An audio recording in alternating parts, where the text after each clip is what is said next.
Boa noite, sejam todos bem-vindos e bem-vindas ao terceiro dia do primeiro simpósio Saber para Cuidar. Meu nome é Lara Neumann, eu sou aluna do curso de Serviço Social, integrante do projeto de ensino Saber para Cuidar, projeto interdisciplinar dialogando sobre o processo de viver e morrer no âmbito dos cuidados paliativos do Departamento de Terapia Ocupacional da UFSM. Essa noite eu vou ser a mediadora da primeira fala, e quem vai me auxiliar serão os estudantes do curso de Terapia Ocupacional Carlos e Ana Paula. Eles vão ficar disponíveis aqui no chat do YouTube e no Event 3, respondendo qualquer dúvida que possa surgir durante a noite referente à organização do evento. Pela transmissão do evento vão estar responsáveis a Bruna, estudante do curso de Medicina, e a Rafaela, estudante do curso de Terapia Ocupacional. Lembramos a todos que realizem o credenciamento na plataforma Event 3 ao final da palestra para confirmação da presença. O credenciamento vai ser liberado pela organização somente no final da segunda palestra. A gente pede que vocês aguardem o aviso de que ele foi liberado, e aí, uma vez que isso tenha acontecido, basta fazer login na plataforma, acessar a área de transmissão e até a aba que está escrito credenciamento ao lado da tela de transmissão, selecionar o botão confirmar presença e assim você vai garantir seu certificado.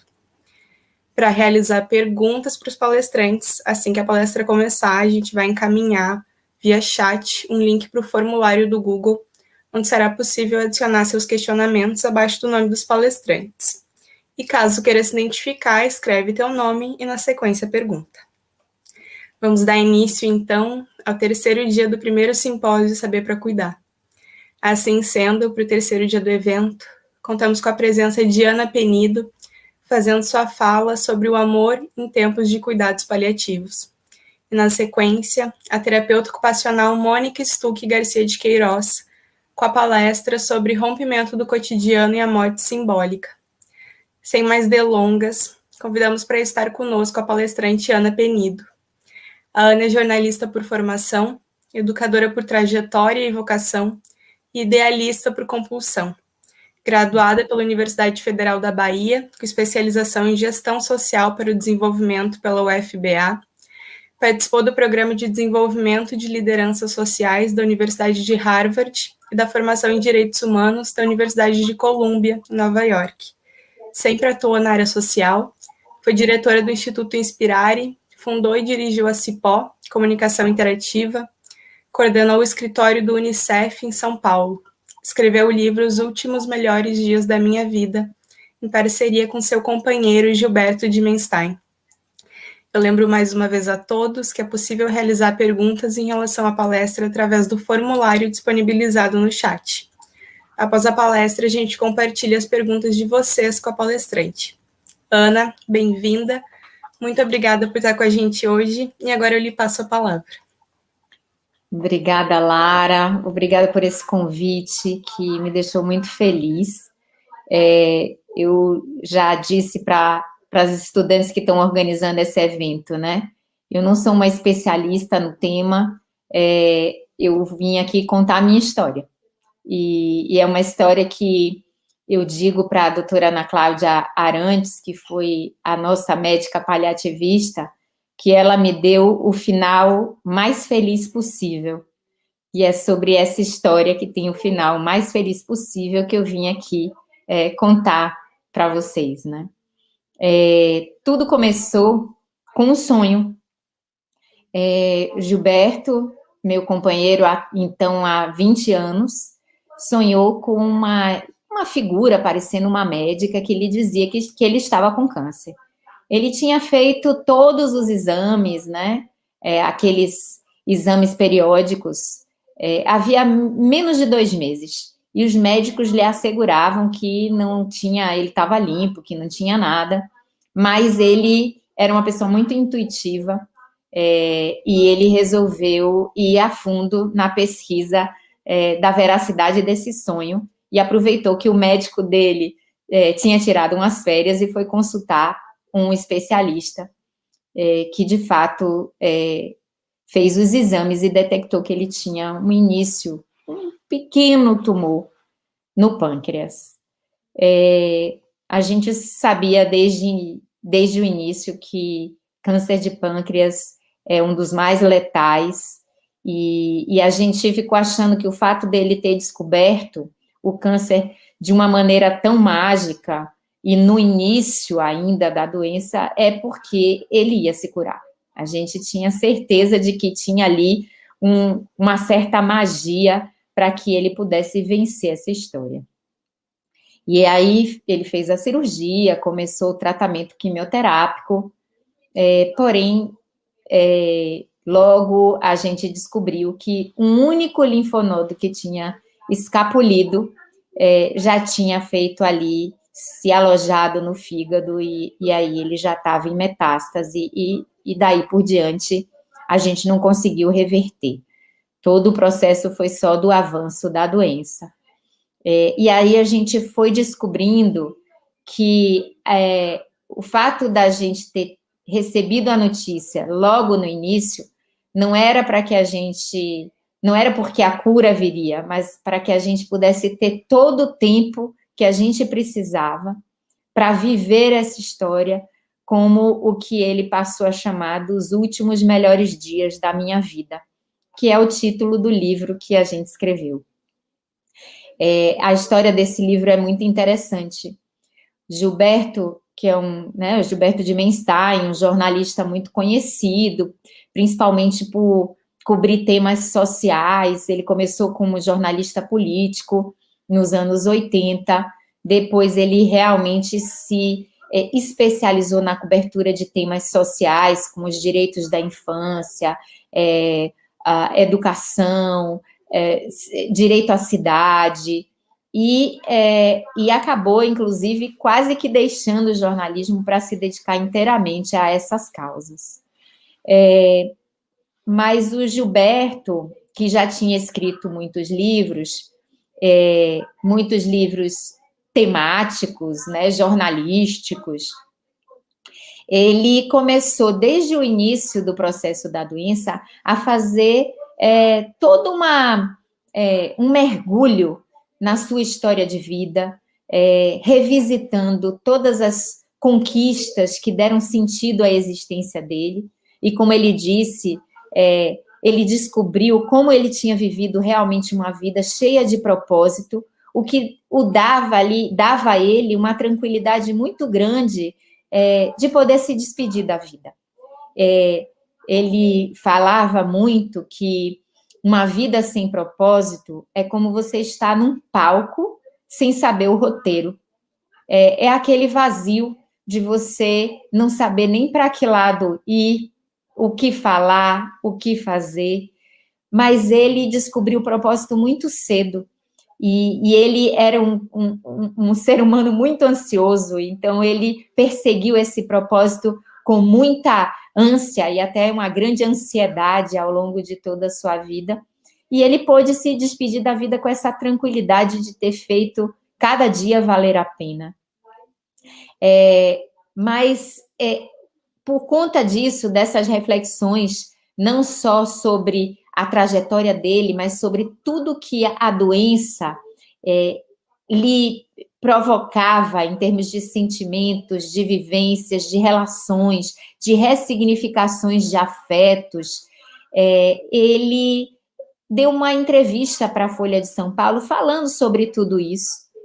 E essa entrevista, que foi publicada na Folha no dia 30 de dezembro de 2019, quando já fazia mais ou menos uns 6 meses que ele estava passando por esse processo da doença, essa entrevista gerou muita comoção, porque Gilberto era, como bom jornalista, era aquele que falava da verdade com uma crueza muito grande. Ele não tinha pruridos ao falar das dores e das delícias do que ele vivia. E com uma dose de humanidade muito profunda. Então, ao fazer dar esse depoimento para aquela jornalista que teve muita sensibilidade de editar, né, a entrevista dele como se fosse um relato, essa entrevista gerou uma comoção, uma repercussão, fim de ano, as pessoas precisando repensar a sua vida, e foi tão forte que a editora Record o convidou para escrever um livro sobre tudo que ele estava vivendo. E ele dizia, olha, eu já estou muito debilitado, então eu vou precisar de um jornalista para me ajudar a escrever o livro. Bom, como eu sou jornalista, eu prontamente me candidatei ao posto.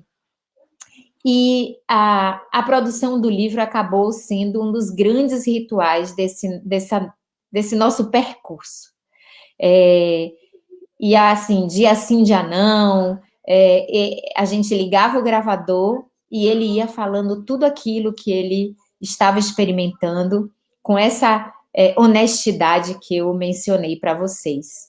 Eu gravava tudo, escutava aquilo e era uma oportunidade também da gente se conectar no mais profundo do que a gente vivia, né? Sem ficar na superfície, mas entendendo o que se passava com o corpo dele, com o avanço da doença, mas entendendo principalmente o que se passava dentro de nós, o quanto que aquela situação, que poderia ser uma situação de desespero, de provação, de tristeza profunda, fazia com que, na verdade, a gente não quisesse desperdiçar um segundo que fosse sem estar ali vivendo o nosso amor, resgatando as coisas que não puderam ser vividas quando a finitude não estava tão perto, né? Dando significado a cada gesto, a cada ato, a cada momento. E poder fazer isso dessa maneira e ainda de forma dialogada a partir do livro, deu uma qualidade a esses nossos meses que, sem dúvida nenhuma, deixaram marcas belíssimas, assim, para mim, e certamente para todos que puderam conviver com a gente. Não por muito tempo, porque logo que a gente começou a gravar o livro, veio a pandemia e a gente teve que, além de tudo, se isolar, né? Mas foi uma história, assim, muito poderosa, e porque a gente estava conversando de maneira tão franca e o tempo todo sobre o que nos acontecia, quando a gente foi identificando que ele já estava chegando naquele ponto de que nenhum tratamento seria mais capaz de reverter a situação, que a gente começou a falar francamente sobre como é que seria esse desfecho. Veja bem, a gente foi naturalizando o que é um grande tabu, que é essa conversa sobre a morte. Uma conversa que é preciso que a gente tenha coragem de tê-la, não só quando a finitude bate na nossa porta, mas eu acho que principalmente agora que a gente tem um país com esse número de pessoas mortas e com esse número ainda muito maior de pessoas enlutadas, a gente precisa falar desse assunto, que é parte fundante, estruturante da vida, né? E a gente começou a falar, eu e Gilberto falamos muitas vezes sobre isso de uma maneira muito tranquila, mas principalmente nesse momento em que a gente descobriu que esse era o final e que ia ser próximo. Então, a gente chegou à conclusão, né, quando todos os tratamentos se mostraram ineficazes, eu conversei com ele, a gente tem duas opções, ou a gente parte para tratamentos alternativos, outros que não a medicina convencional, ou a gente parte para os cuidados paliativos, e as duas coisas, inclusive, poderiam ter sido feitas juntas. Mas Gilberto disse que ele partir para tratamentos alternativos seria uma grande incoerência, porque ele nunca tinha acreditado nem realizado esse tipo de tratamento antes, ele se achava um oportunista de partir para isso ali já nos 45 do segundo tempo, e ele preferiu se manter íntegro e coerente com quem ele sempre havia sido. Então, a gente partiu para, vamos então mergulhar nesse universo dos cuidados paliativos, pedimos a indicação, e a Ana Cláudia Arantes, que é, enfim, uma grande referência nessa área, que escreveu os livros, né, mais bonitos sobre esse tema, inclusive A Morte é um Dia que Vale a Pena Viver. A Ana Cláudia tornou-se a médica paliativista de Gilberto ali, a partir daquele dia, e ficou conosco no último mês da vida dele. E a entrada dela mudou a nossa vida. A gente não aguentava mais ir a hospitais, a gente não aguentava mais ser submetidos a esses tratamentos que destroem não só o corpo, mas destroem a alma das pessoas, né? Elas vão definhando essa questão dos efeitos colaterais, vão gerando tantos desconfortos que a pessoa já não suporta mais aquela situação. E com os cuidados paliativos, a gente entrou em um outro momento. O que interessava dali por diante não era a doença. A doença passou a ser, digamos, um hospedeiro não muito bem-vindo, mas algo inexorável com que a gente não tinha mais nada a fazer. A gente passou, então, a cuidar de Gilberto, a cuidar das pessoas que estavam em volta de Gilberto, porque o bonito dos cuidados paliativos é que não cuida só do paciente, mas também daqueles que estão à sua volta. E eu posso dizer que a Ana Cláudia cuidou de mim. Eu era a única cuidadora de Gilberto, porque assim a gente decidiu, e por conta da pandemia também, e ela ia me orientando em tudo o que fazer, e ele ia aproveitando aquela oportunidade de ter uma pessoa lúcida e aberta e franca para perguntar as coisas que outros médicos não tinham coragem de responder. Então, eu queria ler um trechinho do nosso livro, que é esse livro aqui, Os Últimos Melhores Dias da Minha Vida. Esse é o Gilberto, num dos momentos de êxtase dele nas férias em Nova York, que era um dos lugares que ele mais amava na vida. E eu vou ler um trecho desse livro que fala justamente sobre a entrada dos cuidados paliativos na nossa existência. Depois de vivenciar tantas descobertas sobre a profundidade do câncer, a minha única preocupação era não sentir dor. Portanto, decidi procurar uma médica especializada em cuidados paliativos. Acabei encontrando um anjo de olhos transparentes e bonitos que lidava com a morte como se fosse um dia que vale a pena viver. Esse era, inclusive, o título de um dos livros de sua autoria. Já na primeira consulta, a doutora Ana Cláudia Arantes me deixou à vontade para fazer todas as perguntas que me inquietavam. Como sempre, a Ana, que sou eu, estava ao meu lado, levantando as questões mais objetivas quando necessário. Naquele momento, a minha principal dúvida já não era mais se eu iria morrer, mas quando isso aconteceria e como poderia continuar vivendo bem até lá. A médica explicou que não conseguia prever a data da minha morte, mas que, diante do estágio avançado da doença, mediríamos o tempo por semanas. Gostei de pensar que passaríamos a discutir o dia de amanhã sem especular sobre o futuro. Não estava ansioso, apenas curioso para saber como me comportaria nesta fase final. Senti um grande alívio ao compreender que, a partir daquela etapa, todos os procedimentos médicos poderiam ser feitos no meu próprio quarto, lugar que mais amava neste mundo. Detestava a ideia de ir embora em um hospital.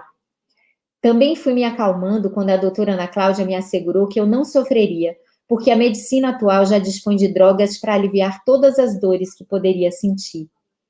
Dentre as muitas coisas interessantes que a minha nova médica me contou, a que mais me surpreendeu foi o fato de que eu poderia ter alucinações.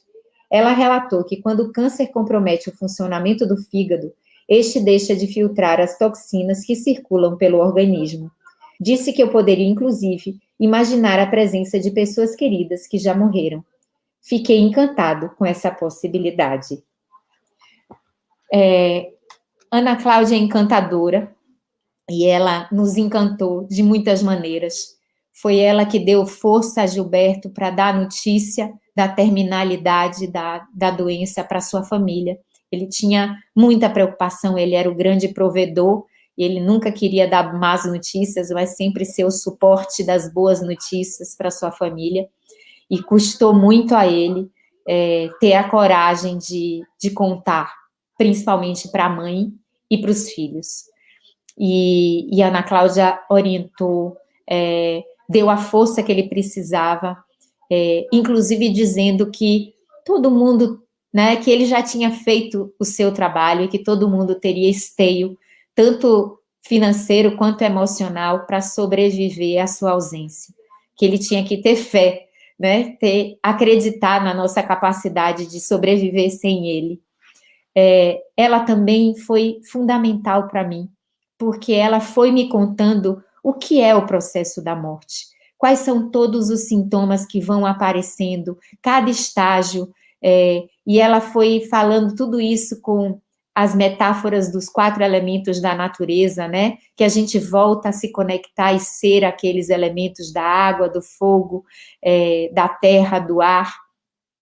Né? Ela que me disse que o corpo dele ficaria cada vez mais pesado, ela que me disse que ele choraria mais, derramaria as águas pelos olhos, me preparou para esse momento mais emotivo que ele viveu, principalmente quando ele disse para mim, 4, 5 dias antes, que ele precisava ir, que ele não aguentava mais, e que eu disse a ele que ele podia ir porque a gente iria cuidar uns dos outros, e que ele era dono do seu destino, inclusive no seu desfecho. Ela que me preparou para os últimos suspiros, e eu estava lá, segurando a mão dele, eu e ele, e eu estava preparada para aquele momento, porque ela me preparou. Eu vou dizer para vocês que não teve nada mais importante ao longo de todo esse processo do que essa preparação espiritual, praticamente.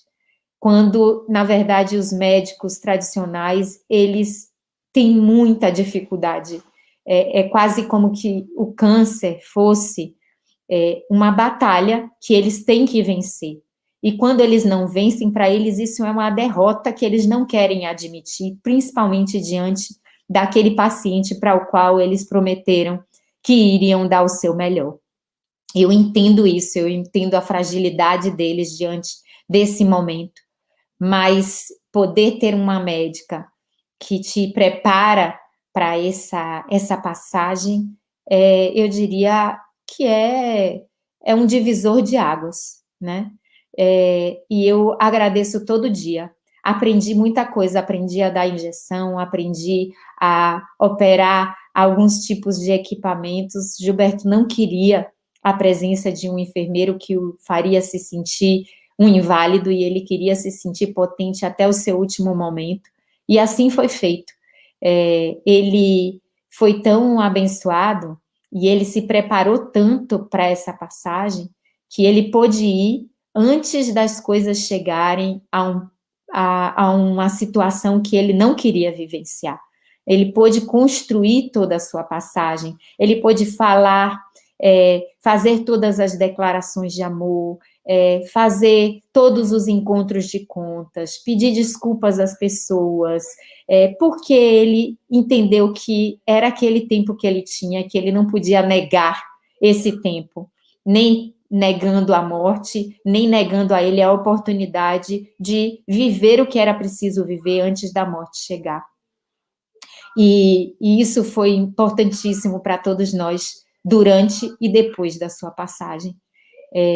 Eu queria, assim, dizer para vocês que têm interesse nesse assunto, que a minha grande preocupação agora é fazer com que isso possa ser conhecido e estar disponível para o maior número de pessoas possível, desde que, obviamente, bem realizado, né? E eu acho uma pena que o cuidados paliativos ainda não é algo reconhecido, por exemplo, pelos planos de saúde. Foi a única despesa que eu não pude ressarcir pelo plano de saúde que a gente tinha e que era muito bom, mas não reconhecia cuidados paliativos como cuidados médicos. É uma pena, é um absurdo isso, porque não há nada mais importante para você oferecer para um paciente nos seus últimos dias. Então, queria dizer para vocês, assim, que o luto é difícil, exige da gente coisas que a gente nem sabe se tem para oferecer, mas quando tem esse preparo, a gente já vai vivendo o luto meio antecipadamente, o que não é ruim, porque quando a ausência se faz presente, a gente está mais fortalecido para encarar o que vem. Eu vejo pessoas que têm se aproximado de mim por conta do livro falar dessas perdas repentinas, não preparadas, não vividas com o tempo que precisa ser vivido, e é muito mais difícil para essas pessoas se recuperarem.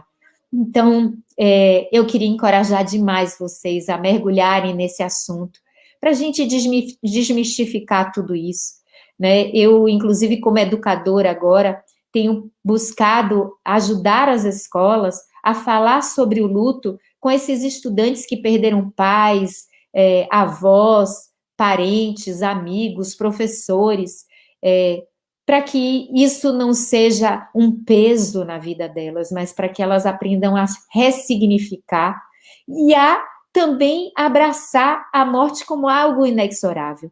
Claro que uma morte evitável de causas, né, por causas evitáveis como o coronavírus, são mais difíceis de serem aceitas, porque é revoltante que a gente tenha deixado tanta gente morrer, mas a morte é inexorável, é parte, e a gente precisa entender e lidar com isso dessa maneira, entendendo que justamente por conta dessa inexorabilidade, a gente precisa olhar para cada dia como também algo que precisa valer a pena de ser vivido, como o Gilberto falava nos seus últimos dias, né? Para que a gente possa encontrar esse propósito e a gente possa usufruir e também deixar o melhor legado que a gente puder em cada dia da nossa existência.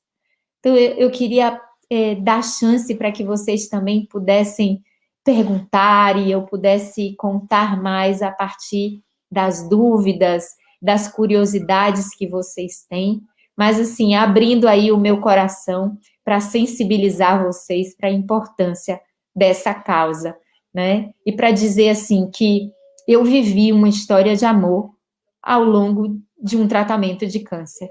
Essas coisas não são incompatíveis. Eu vivi momentos de grande felicidade e mesmo o momento final do último suspiro de Gilberto.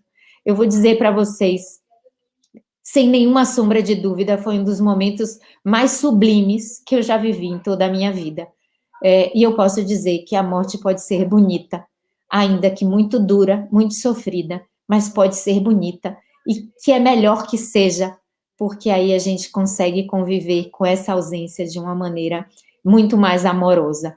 A lembrança não é do terrível que foi, mas da beleza que foi a passagem dele.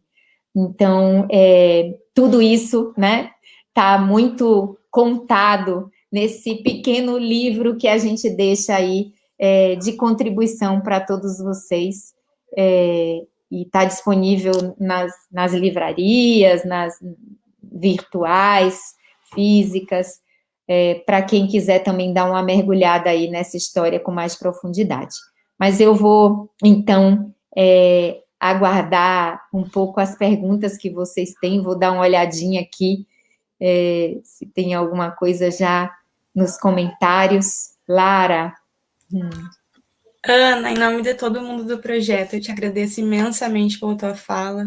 Eu acho que até foi a própria Ana Cláudia Arantes que disse que não existe nada, que não tem nada mais íntimo do que compartilhar com alguém o processo ativo de morte.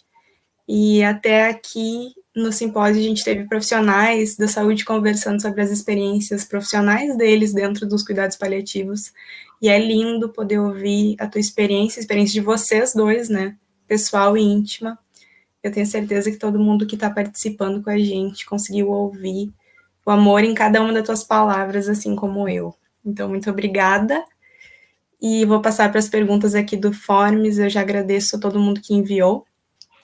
A primeira pergunta é: qual foi a reação de cada um de vocês no momento do diagnóstico do câncer?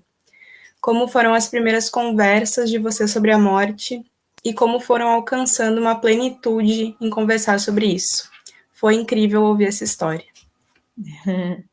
Então, o diagnóstico foi muito duro, né?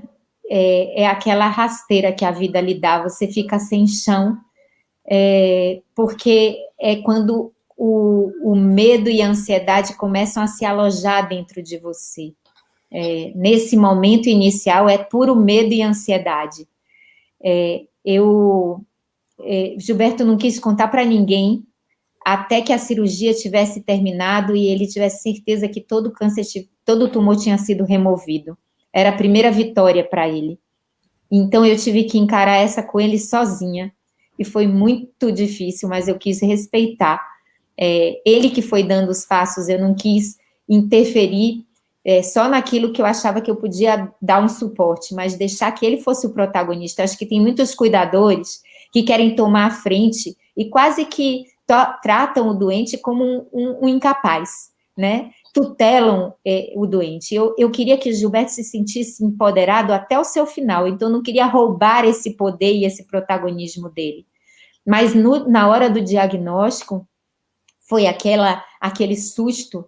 Eu até fiquei com problemas no quadril, assim, que dizem que o quadril é muito o seu equilíbrio, né, sua sustentação, e eu fiquei com dores até hoje no quadril por conta disso, desse susto.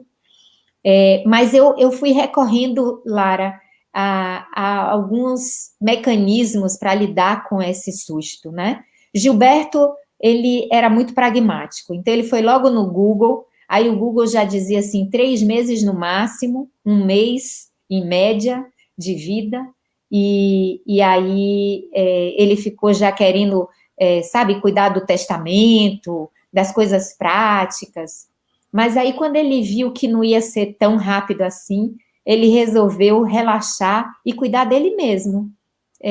O susto inicial e o pragmatismo inicial foi dando lugar a uma poesia, a atitudes tão pueris que ele foi resgatando, né, de apreciar os pássaros, as flores, o tempo, o vento. Ele mudou completamente o seu ritmo, claro, em função do tratamento, mas principalmente em função dessa chave que virou dentro dele. Então, o diagnóstico foi difícil, mas logo a gente foi se acomodando à situação sem botar nenhum elefante debaixo do tapete.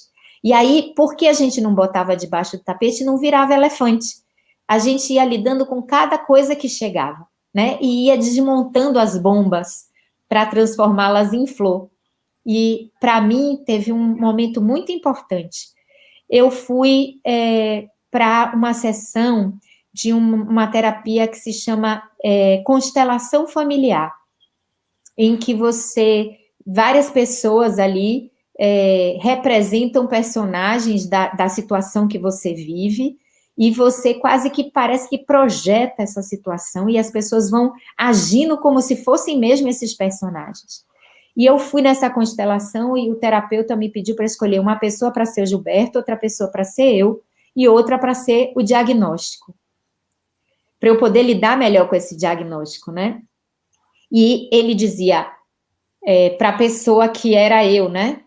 Para ela interagir. Só que a pessoa que era eu, que eu tinha escolhido para ser o meu papel, tinha tido um câncer e estava se recuperando de um câncer. Ela não conseguiu, ela chorava copiosamente. Aí a gente preferiu deixá-la de lado e eu assumi o meu próprio lugar na dinâmica. E aí ele dizia: abrace o diagnóstico. Eu falava: não abraço de jeito nenhum, esse diagnóstico não é uma coisa que eu quero abraçar. E aí teve uma hora que a pessoa que era o diagnóstico falou assim: mas eu não me sinto diagnóstico, eu me sinto destino. E eu falei: bom, mas o destino eu tenho capacidade para abraçar. o destino, eu tenho capacidade de me entregar a ele quando ele é inevitável.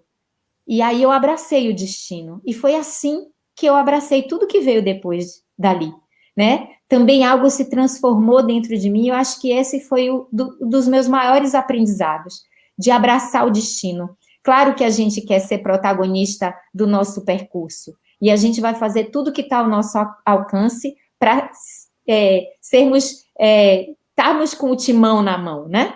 Mas em algum momento, o destino vai ser mais forte do que a gente pode controlar. E a gente precisa se deixar levar por essa correnteza, porque não adianta brigar com ela. A gente precisa ser capaz de se entregar. E Gilberto falou muito disso. Ele usava a palavra em inglês, né? O surrender, que é você se entregar a essa experiência, porque você não pode brigar com ela. Por isso que a gente se recusava a dizer que a gente estava lutando contra o câncer. A gente estava, na verdade, navegando naqueles mares bravios, buscando um mínimo de serenidade para transformar a trajetória na melhor possível. Acho que essa foi a nossa reação e eu agradeço muito por esse momento terapêutico que me ajudou, me deu força para fazer essa mudança de chave. Eu acho que a gente tem que buscar esses recursos, sabe, Lara? A gente sozinho não dá conta, mas também não adianta só pedir ajuda aos amigos, tem que ter ajuda profissional. E eu tanto fiz isso, quando depois arrumei uma terapeuta, comecei a fazer yoga, porque eu sabia que meu corpo também precisava estar pleno para aguentar o tranco. Porque cuidar de alguém é físico também, não é só emocional. E eu precisava estar física e emocionalmente bem para oferecer o meu melhor para ele. E hoje eu não tenho nenhum arrependimento em relação a isso. Eu tenho certeza que eu ofereci o meu melhor para ele. Que bom ouvir isso. A próxima pergunta é: Gilberto conseguiu ser autor da sua própria história até o final, e vocês tiveram uma conexão intensa durante esse período. Como a família reagiu frente às decisões tomadas em relação ao tratamento e ao desfecho final? Em algum momento ele passou por revolta pela situação que estava vivendo? Olha, Gilberto era tão assertivo em tudo que ele fazia que não tinha como ninguém dar ordem para ele. E isso a família não teve nenhuma ilusão. Mas tudo que ele fazia e tomava de decisão era tão coerente e consistente que não havia por que questionar. Ele não desistiu do tratamento até o fim. O surrender, essa redenção, essa entrega, não era de entregar os pontos, de jeito nenhum. Ele fez tudo que tinha que ser feito, todos os tratamentos, os piores possíveis, que detonaram ele, e ele com uma coragem, com uma bravura, uma dignidade, ele encarou tudo. Até o momento em que, eu juro, eu pedi para ele parar antes do que ele. Porque é muito difícil você ver uma pessoa sofrendo tanto ao seu lado, né? E eu não queria mais que ele sofresse tanto assim. Teve até uma hora que eu falei: você tem certeza que você vai continuar com esse medicamento que a gente já sabia que era inócuo, né? E ele dizia: você quer que eu morra? Eu falei: não quero que você morra, mas também eu não quero que você sofra, e isso é muito difícil, a gente fica nessa encruzilhada. Então, assim, não tinha nada que a família pudesse questionar. Agora, teve um momento importante, assim, esse momento, quando a gente suspendeu o tratamento, porque não havia mais nada que o tratamento pudesse fazer de efeito para dar uma qualidade de vida nos momentos finais. Isso a gente informou para a família. E teve um momento que ele disse que ele não aguentava mais, porque ele começou a não dormir, por conta dessa ansiedade que vai dando, né? O que é esse outro lado? Eu nunca fui lá. Eu não sei o que me espera. Vai dando realmente um frio na barriga, né? E ele foi ficando também um pouco mais perturbado com toda essa coisa do fígado comprometido, das toxinas ali gerando um pouco mais de alucinações. Então, ele foi ficando mais perturbado emocionalmente e ele pediu para ser sedado à noite. E nesse momento que ele foi sedado à noite, que ele já estava numa fase bem avançada, ele era para ter voltado no dia seguinte, e ele não voltou. Não voltou assim, a lucidez total.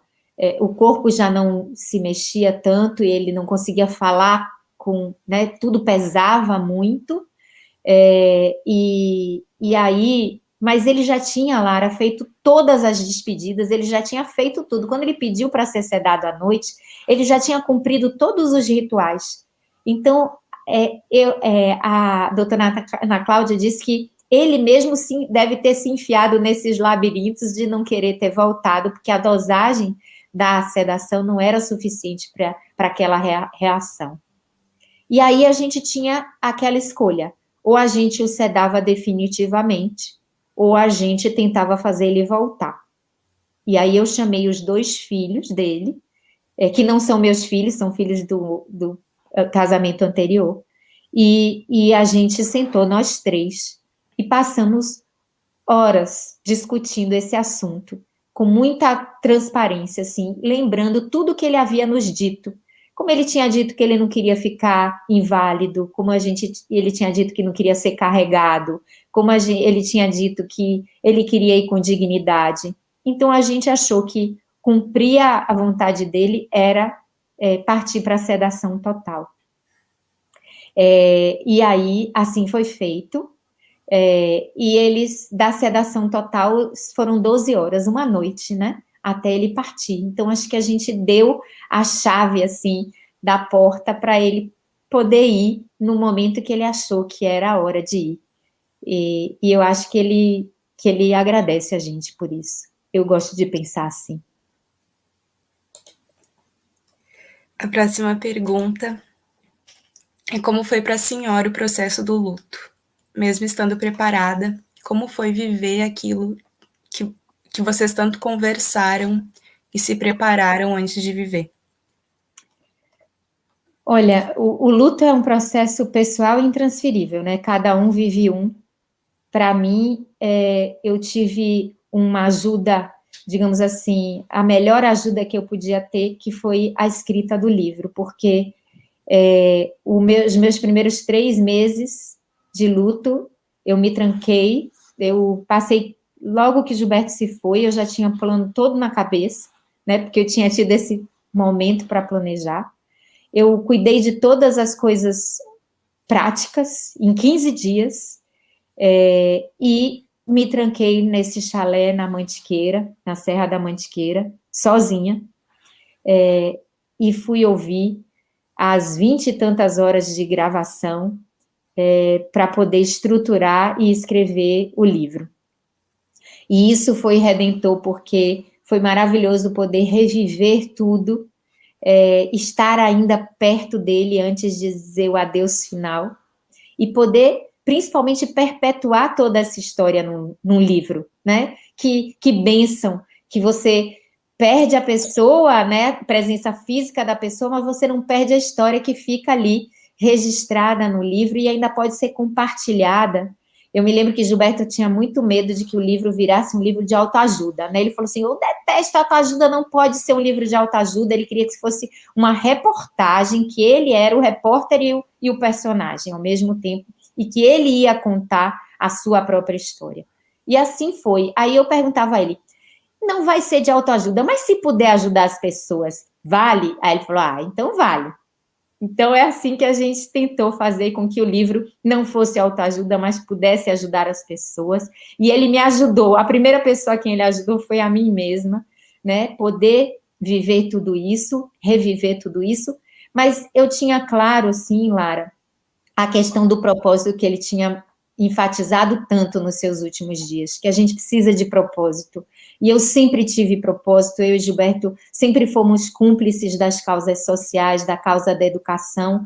Então, esse propósito me fortaleceu para poder encarar a tristeza que é inevitável, as lágrimas que até hoje eu derramo todo dia, as dificuldades pelas quais eu passo, mas com essa força, né? De saber que eu precisava me reinventar e que eu precisava encontrar outro lugar para Gilberto na minha vida, que é esse lugar mais nobre, né? Porque ele agora vive dentro de mim. E eu fico, no próprio livro eu digo que ele hoje me acompanha para lugares que antes ele não poderia me acompanhar ou não me acompanhavam. Ele hoje está comigo a cada momento e tudo que eu faço, eu sinto a presença dele, eu sinto ele me inspirando, ele me conduzindo também, né? Meu irmão disse que eu acabei até incorporando algumas das qualidades que ele tinha nessa fusão de almas, né? Então, se a gente um dia foi uma alma só e depois a gente se encontrou, eu acho que elas voltaram a se fundir dentro de mim. E isso me deu muita força. E eu ritualizei muito, sabe?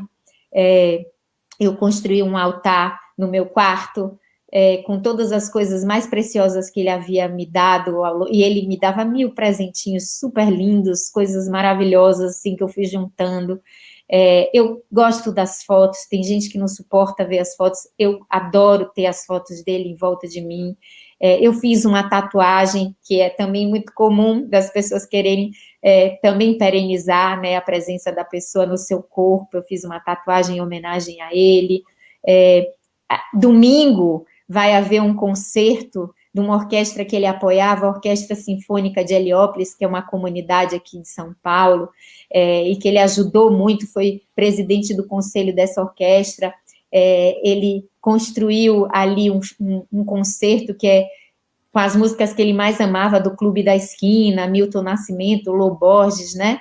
Um pianista chamado André Memari fez arranjos belíssimos e toca com um trio de jazz e essa orquestra sinfônica, o repertório do Clube da Esquina. Foi um concerto que Gilberto produziu e que domingo vai haver uma segunda versão desse concerto para homenageá-lo. Então, tudo isso faz com que as memórias dele sejam as melhores, né? As mais preciosas possíveis. E essas memórias me dão alento, elas não me puxam para baixo, ao contrário, elas me sublimam, me fazem querer honrar tudo isso que ele me deixou e que foi, sem dúvida nenhuma, muito mais esse legado emocional, esse legado social que vai me acompanhar como uma riqueza, né, que eu vou carregar para a vida toda.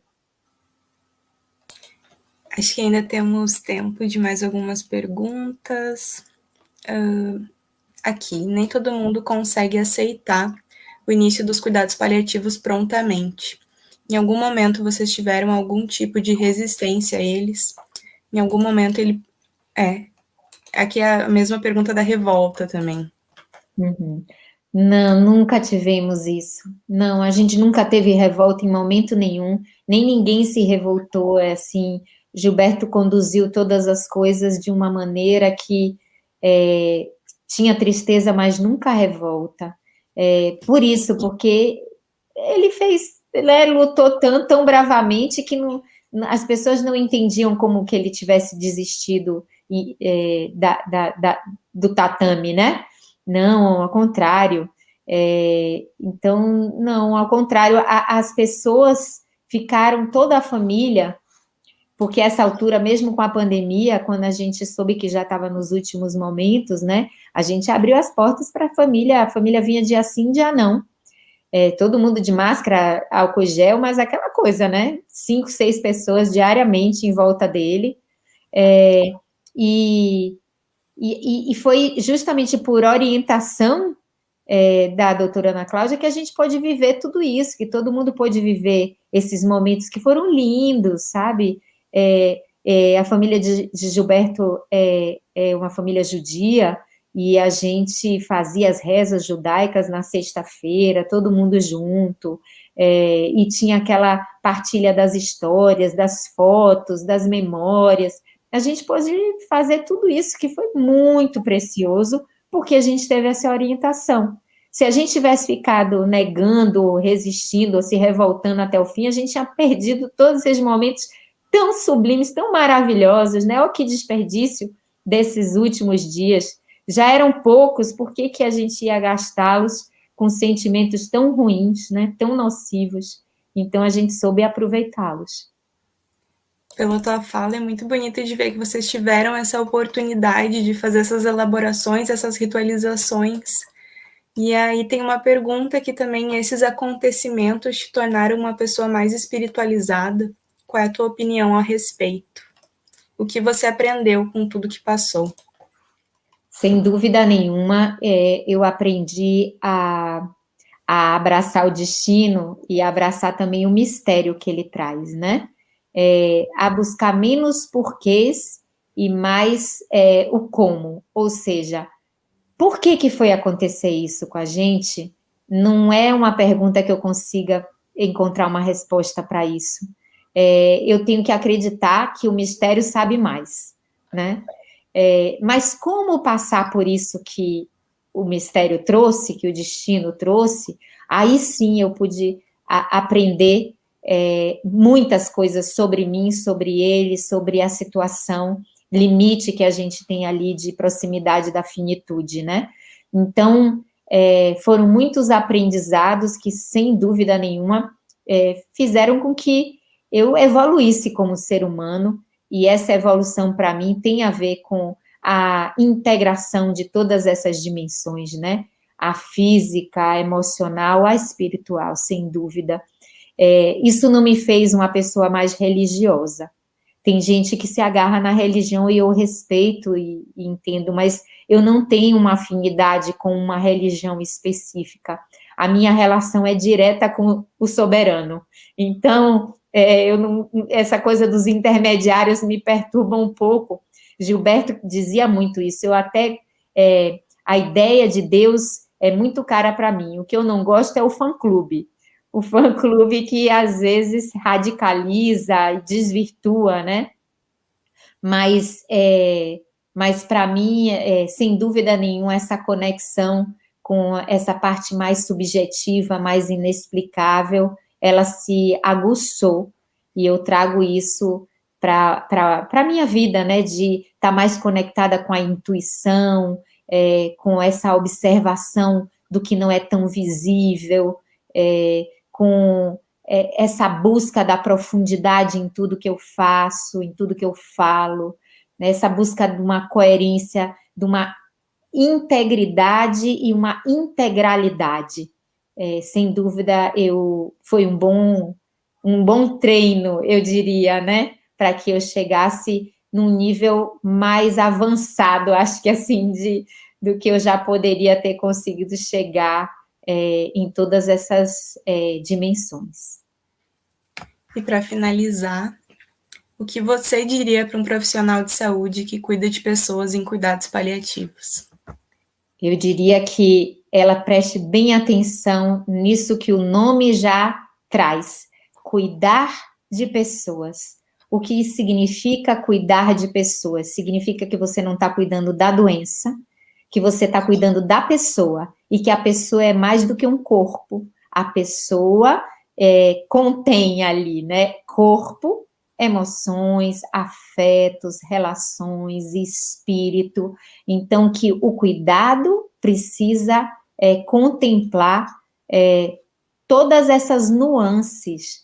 E por isso mesmo a gente precisa olhar para essa pessoa com essa possibilidade de ver e entender todas essas nuances, né, para que elas sejam contempladas no cuidado que você oferece. E eu diria assim, cuidar da pessoa, eu vou voltar a uma ideia que eu trouxe aqui, não é fazer por ela, mas é fazer com ela, é respeitar a sua vontade, é respeitar o seu protagonismo, a sua autonomia, por menor que seja, fortalecê-la na sua autonomia e na sua dignidade, e não usurpar disso, porque eu acho que muitos cuidadores têm esse afã, né, de fazer tudo pelo outro, de carregar o outro no colo, e isso vai deixando a pessoa mais fragilizada. Então, cuidar do outro é até ter essa sensibilidade, né, para deixar o outro ser pleno, mesmo quando ele está tão vulnerável. Ana, eu te agradeço por ter aceitado o convite, por estar com a gente hoje. Agradeço também todo mundo que enviou as perguntas e que está aqui nos assistindo. E te convido para fazer alguma consideração final. Eu queria convidar todos vocês para que a gente possa cuidar uns dos outros, mesmo sem ser um profissional de cuidados, que a gente possa, enquanto ser humano, também exercitar essa prática que é muito salutar sempre, mas que agora é mais do que nunca importante, que a gente possa cuidar uns dos outros, respeitando todos as normas aí do distanciamento, do álcool, da máscara, que a gente possa cuidar das pessoas respeitando, né, as suas sensibilidades, que a gente possa ser solidário nas suas dores, que a gente possa se conectar e ter empatia com os sofrimentos e todas as provações que algumas pessoas estão passando, em especial nesse momento, mas que muitas passam no seu dia a dia, né? Porque a gente está num país que se endureceu, se polarizou, um país que se violenta, sendo violento cada vez mais, e a gente precisa reverter essa situação, e eu acho que a única forma da gente reverter não é se contrapondo a isso, mas a gente cuidando e a gente realmente exercitando o amor na sua essência, né? É só o amor que pode com a guerra. Não adianta mais guerra para conter esse processo todo né, de conflito que a gente vive no momento. Então, eu convido vocês a cuidarem uns dos outros. Ana, muito obrigada novamente.